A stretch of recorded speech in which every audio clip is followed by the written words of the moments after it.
was in charge. You could tell it when he walked in. He was respected in the door. He was one of the society's leaders at the time. Everybody looked up to this man named Naaman because he was it. He was in charge. Another historian actually even said that the king of Syria was indebted to Naaman for the victory over Aram. Amen. And so Naaman was not used to having to ask other people for help. Amen. He wasn't used to having to deal with the problem. If he had a problem, he'd just send one of his servants to go and do it. You see, but Naaman had a little problem. Naaman was a leper.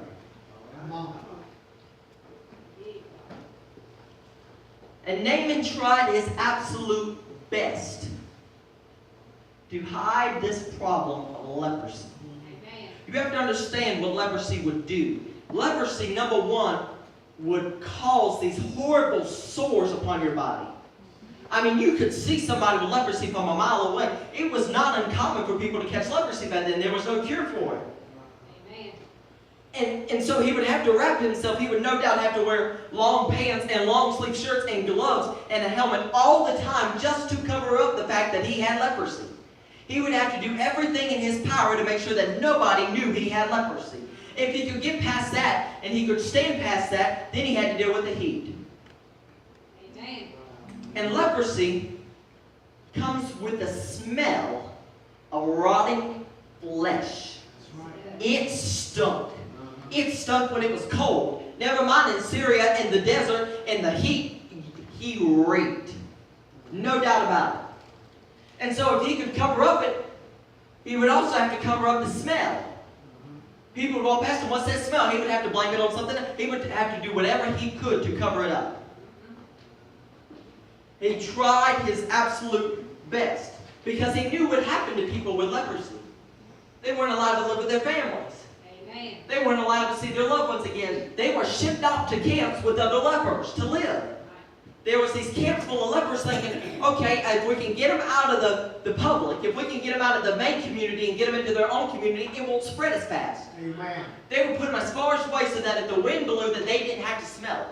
So that there would be no worry of somebody catching leprosy.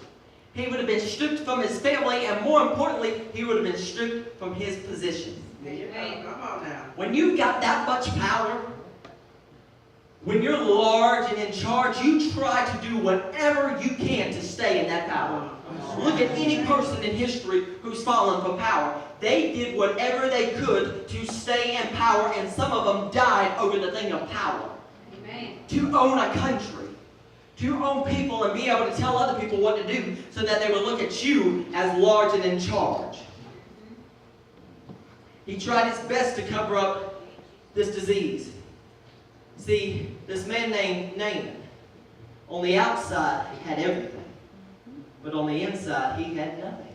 Amen. On the outside, he looked like everything was just fine.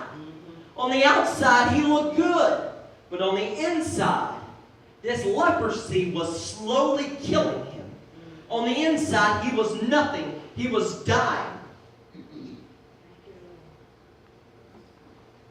See, he put on this shining armor every day to make a good outward appearance.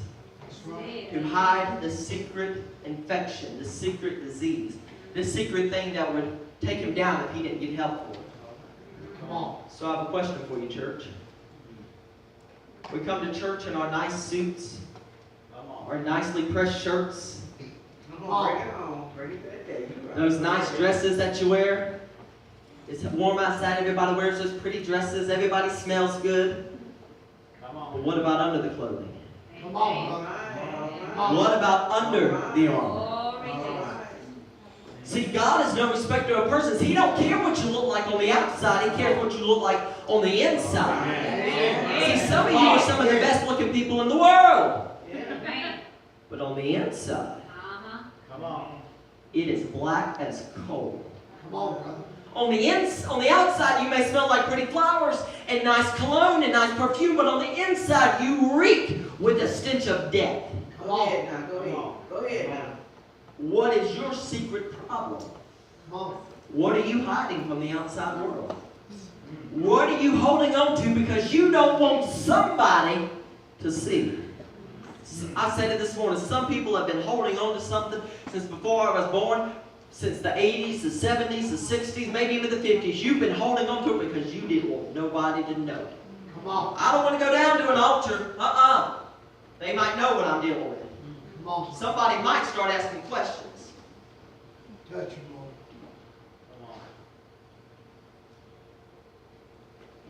And only one person was allowed to see Naaman's problem. A maid. This maid could see Naaman's problem. This maid served Naaman's wife, but she knew that Naaman had leprosy. She could see it. She was probably the only person who could watch him unclothed besides Naaman's wife. And she knew it, and the reason why he thought that she could know it was because, in his eyes, she was worthless. Amen. In his eyes, this slave was worth nothing to him. You have to understand, this maid had three things going against her. Number one, she was a maid. And in some translations, they translated that she wasn't even a maid, she was a little maid. She wasn't even popular or had power amongst the maids. Come on. Amen. Come on. Number two, she's a woman. In biblical times, women were nothing anyways. Amen. We didn't think of women. We just thought them as people that who just walk around that we married. But if you read in the Bible, sometimes it's the woman who do the most powerful things. Sometimes it takes a woman, the most unlikely of characters, to get your healing. Not only was she a maid, not only was she a woman, but she was an immigrant, for lack of a better term. She had no family. She was stripped away from everything she knew. She was stripped away from everyone she loved. She was stripped away from everything she owned. She had nothing. So Naaman would unclothe and say, I don't care if she sees me. Who's she going to tell? And if she did tell somebody, they won't believe her. She's nobody. Naaman looked at her as just another piece of property. Just another thing he owned. She had no money and was a slave. Sometimes you need to be careful who you show your problems to. You see that because this man was ordained by God, you have to understand something. Sometimes we face battles. And there seems to be two types of people. People who keep it all into themselves and don't want no help. But some people face a battle and they go out and tell you. Which is sometimes perfectly fine. I know that I can't face battles alone. I know that you can't face battles alone. Sometimes we need that help, but you better be careful who you ask for help. Because not everybody has your good intentions at heart. Amen. Sometimes you go and tell your problem to somebody and they're so itching to tell somebody else, wait till Facebook gets a hold of this one. Come on, Put it on Snapchat, Twitter, Instagram, and they'll put your problems all over the globe. Because now they've got something on you. They know what you're going through. They have blackmail, if you will, on you. Sometimes we need to make sure that who we tell our problems to, who we tell what we're going through seriously and devotedly, have our best interest at heart. Come on. Amen. But this maid was ordained by God. This maid was stripping away from everything. Her family, her friends, everything she knew. She had every right to be mad. Amen. She had every right to sit there in a corner and pout and have an attitude and not help him. Does it sound like the church world today? Yeah. Somebody said something to me. Somebody didn't like my outfit this morning. I didn't like that song they sang. I didn't like that sermon he preached. And we get mad over the littlest things. But here you see a maid who was stripping away from everything and said, despite my problems, despite what I'm going through, I'm going to help this guy. All right. She didn't have to do it. Amen. She did not have to do it. That's right. I can honestly say to myself, if I had gone through what this maid has gone through, it would have been hard for me to help this guy out. This man who had done these horrible things to me and taken me from everything that I knew. And you want me to help him, God? Come on. But see, this maid had something that Naaman didn't. Amen. Naaman had earthly power, and she had heavenly power. Hallelujah. And truly, Thank you, Lord. the life of Naaman was in her hands. All right. And that maid would have sat in that corner, Naaman would have died. Come on, brother. If that maid would have had an attitude, that Naaman would have died. No doubt about it. Amen. Bless the Lord. Though she was a little maid, she had mighty power. And sometimes your cure, sometimes your healing is in someone or something that's already around you. That's true. You see, sometimes we come to the altar and, Lord, I need you. Lord, I need you. Lord, I need you. Lord, I need you. And that's what He wants you to do. But sometimes God's knocking on the door and saying, child, get up. It's right there in front of you. Come on. Amen. Amen. Thank you, Lord. Why do you keep asking me? I've already done it. It's right there in front of you. Come on. Why do you keep begging and crying and going through your situation when what you need is right there in front of you? That's it. Naaman probably thought, what am I going to do? He's stressed out about it. I'm going to die. Nobody's going to want me. I'm going to lose my position. I'm going to lose my power. I'm going to be nothing. I'm going to be just like this maid. What am I going to do? And God's saying the answer's right there in front of you. Some of you have been searching for years for something.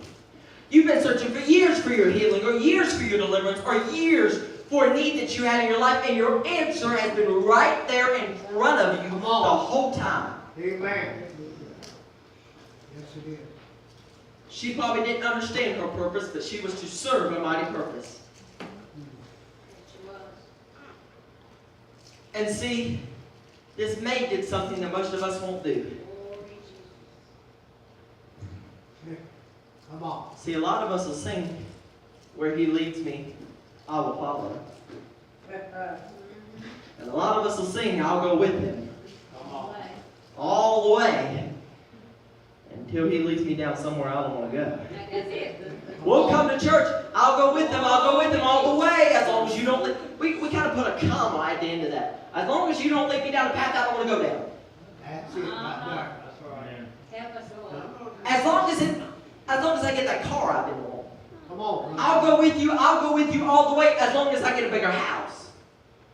As long as I don't have to worry about my bills. As long as I'm always feeling good. As long as I always have a nice church. Come on. See, it don't matter what walk of life you come from. It don't matter what occupation you have. We all want something. Come on. We're always in search for the next big thing. What's better? We get this, and I'm this type of person. I'll be honest with you. I'll get something, okay, what's better? Ask Sister Aaron, we'll come up here and we'll sing a song, and I'm thinking, okay, we got this song, let's go to the next one. Let's find another one. I'm the type of person who likes to keep moving. I can't sit still. Amen.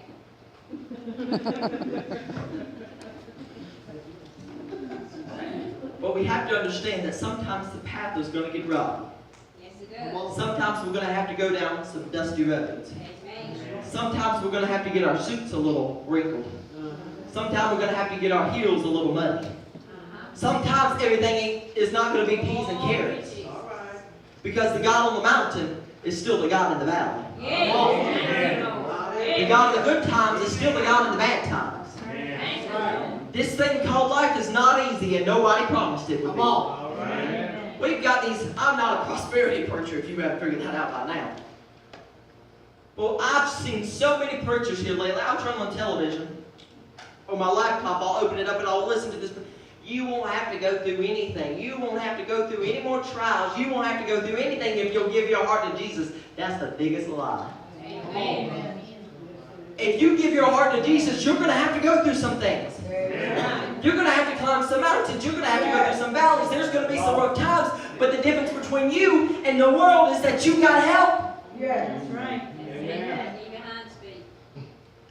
You're still going to face battles, and you're still going to face things in life, but the difference between you and everybody else is you have a Savior that's right there behind you. And every time you fall, He'll reach down and pick up your hand and say, you're not defeated yet. Not yet. Thank you, Lord. Thank you. You always have somebody looking out for you. Yes. This is not going to always be an easy road. Come on, brother. But I've got a mansion over the hilltop. Amen. Though it may not be easy, my reward will be glorious. So I can gladly stand before you tonight and say, I'll go with him. I'll go with him all the way. It's about time that the church wakes up and realize that you better be willing to go with him all the way. Amen. Not just half the way. I got a question for you. Do you only serve God on Sunday? See, on the outside, Naaman was good and he was fine. But on the inside, he was dying. On the outside, are you serving God? And on the inside, serving the devil? On the outside, you look all good. You come to church, you raise your hands, you clap your hands, you might shout a little bit. If you're feeling real good, you might take a lap around the church. But on the inside, what does it look like? Come on, bro. You preach. See, the big thing in this story is they both needed each other. And the maid had a decision to make, and she makes it. You see, when you decide to help someone, in spite of your situation, God blesses you. Yes, he does. Sometimes when out of spite we decided to help somebody, God blocks our blessings. So the maid sits here, and she gladly tells Naaman, and says, listen, there's this man. His name is the prophet Elijah.